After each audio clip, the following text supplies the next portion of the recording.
Hello again. My name is Reverend Thomas Harper. I am one of the associate pastors at St. Luke's United Methodist Church in Houston, and this is In It Together, our daily video devotional series where each day the pastors bring you content in order to stay connected to you through this time of social distancing so that we can practice distance loving. I want to share two scriptures with you today. The first is Genesis 17:7.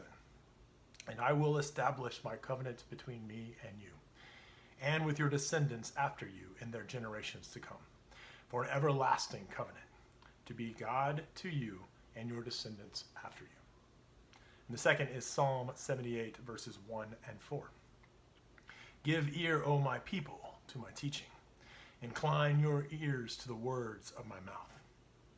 And then their response, we will not hide them from our children, telling them to the generations to come the praises of the Lord and his strength and his wonderful works that he has done in us. So just a couple weeks ago, I was over at my dad's house helping him clean out everything, getting it ready for to sell. Now, this is the house that I grew up in. This was the house that I spent the first 18 years of my life. And so it was filled with all sorts of memories of Christmases and growing up, good times, mostly wonderful times in that house. And as we were gathering as a family and just kind of going through things we were going to keep, things we were trying to sell, things that just needed to get rid of, my favorite part of that process was going through all of the old photos that my family had acquired. I like photos because they seem to give you a snapshot of a moment in time. I looked through my dad and my mom's honeymoon photo album, and just to think of a time that mom and dad were before I was fascinating to me, and it was cool to see them in that state. Want to do a little show and tell. One of my favorite pictures of my mom and me is this one. It is sort of a go-to picture that I will post on Facebook during Mother's Day. I don't know, I love this image of mom loving me and taking care of me at such a young age and such a helpless age. This is what I consider one of my timeless photos of me and my mom. And for the longest time, I never really had a picture like that with Dad. And it wasn't until I was going through these photo albums that I found one. And so I asked my dad, I said, Dad, I really like this photo of me and you.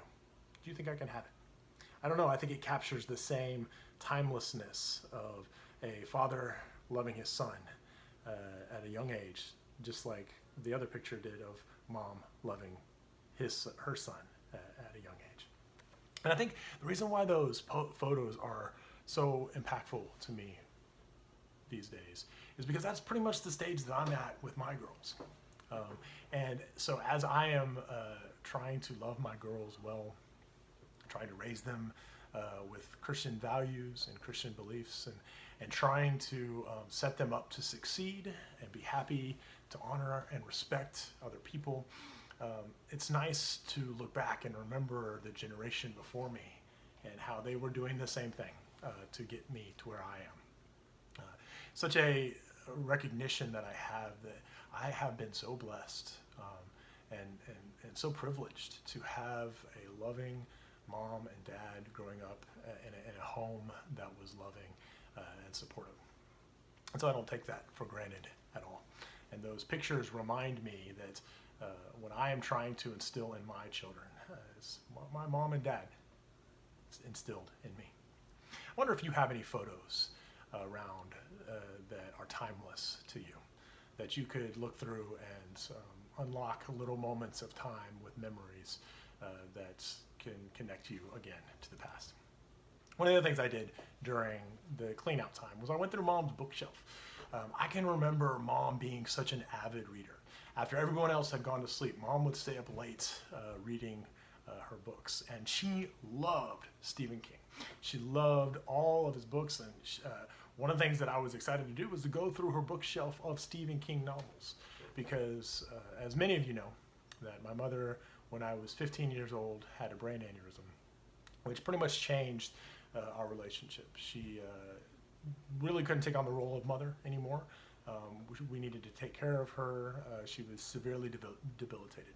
She lived for 17 more years, and just over 5 years ago, she passed away. And I started reading Stephen King novels as a way to connect to my mother. When I would read through a Stephen King book, I would think, man, my mom read this. I wonder what she thought about this. I wonder if this part scared her. I wonder if she saw this coming. And so today I read Stephen King novels as a way of connecting with her. And as I was going through her collection of Stephen King novels, which are now my collection of Stephen King novels, I found a Bible that she had written all her notes in, and that predates her marriage to my father. And she was an avid note taker. I mean, like almost every couple pages, she just would cover the pages with notes and highlights. And I'm so glad that my sister-in-law pointed this out to me and convinced me to take it, because as I sat down and looked through her notes, it was like almost like having a theological conversation with my mom this many years later. I remember I was 15 when this happened, so we never sat down and had deep theological conversations about the nature of God and Christianity and faith, and that is such a thing that jazzes me up. And to see my mother being the same way, I didn't realize that that's where it came from.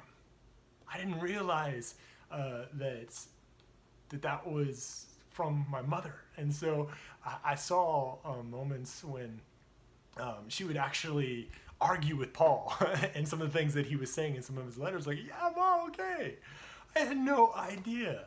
I flipped back to the book of Job because that was always a book that got me passionate and thinking theology, and I wanted to see what she had to say about that. And so it was as if I was having a theological conversation with my mother as I read through these words. And that was such a special gift to me, because I have had so many people who have been spiritual juggernauts and spiritual mentors in my life, but I had no idea, or it was nice to remember and realize that Mama was my first. And so much of what lights me up is what lit her up theologically. And that was so special to learn this many years later. And so thank you, Mama. I wonder, what are the ways that you connect with your loved ones who have already passed on into eternity? How do you spend time with them and connect with them in ways, in unique ways today? The scripture that I read from Genesis is one of my favorites, because it is the moment in which God is reestablishing his covenant with Abraham. It is the moment in which God had just changed his name from Abram to Abraham. So I'm getting ready to move to College Station in about 2 weeks, and I have been excited about the opportunity. I have been scared about screwing up, or maybe I'm not ready for this, and I've been sad. I've been sad because of what we're leaving and the transition. And so I like the story of Abram, because God called Abraham on a journey, and he said, go and I'll take care of you and I will provide the way. And Abram and Sarai took wrong turns. They messed up. They did things they shouldn't have done. But all along, God was faithful. And they had just really messed up when God said, I am giving you a new name. You shall no longer be called Abram. You should be called Abraham. And so, as I think about who gave me my name, Mom and Dad, and who gave me my spiritual name or my calling, God, it really helps me through this time of transition in the journey. And we're all kind of going through a time of transition in the journey. We've all probably have a level of anxiety about where we are and where we are going. And I think when we get to that point, it's a good idea to look back.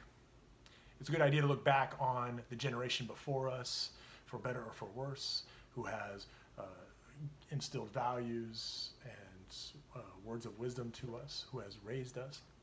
It's a good idea to look at the name that God has given us and the calling that God has laid upon us, so that we can boldly step into the future. Where have we been? Where are we now? And where are we going? We need to remember our name, friends.